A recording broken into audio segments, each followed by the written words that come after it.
The Gallic Wars were Julius Caesar's crowning achievement, catapulting him into a position to overthrow the Roman Republic. But the campaign was fraught with danger and could have turned against Caesar at any time. Today, we fight a pitched battle between the Roman legions and a Gallic tribe. We're using the standard triumph rules with matching 48-point forces. The Romans are comprised of 7 units of elite foot, representing their veteran legions. They're accompanied by 3 units of heavy foot, standing in as raw legionaries. The force is then rounded out with 2 units of light foot and a javelin cavalry general. The Romans have also taken the fortified camp card.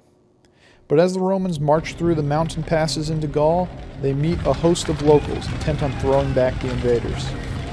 12 units of warriors, 2 units of warband, 1 rabble, and 1 javelin cavalry general. In this battle, we rolled for terrain, with the Romans winning the pre-battle maneuver, forcing the Gauls to deploy their center first.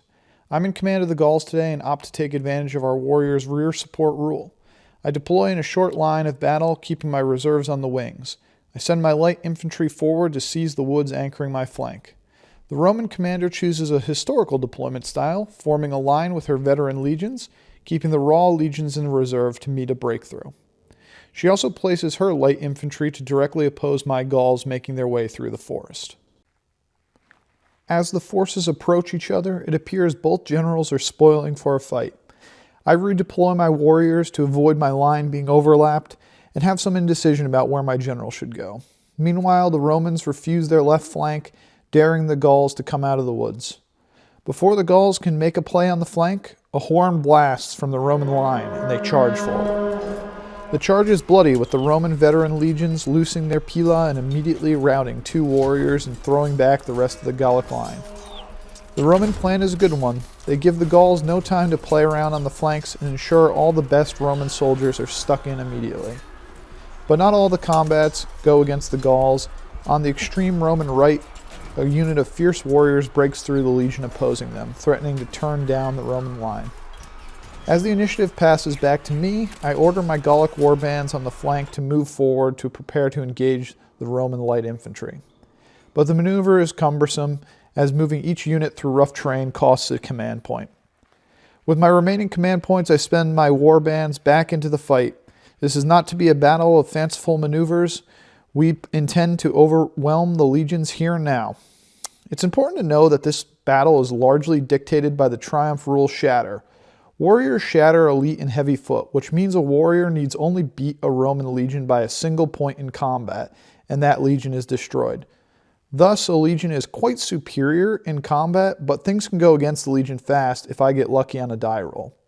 This represents the Roman shield wall. If it ever fails, the warriors are able to overwhelm the formation with immediate, overwhelming pressure. With this in mind, you can see why the Roman general opted to keep a healthy reserve, and it is needed in this fight.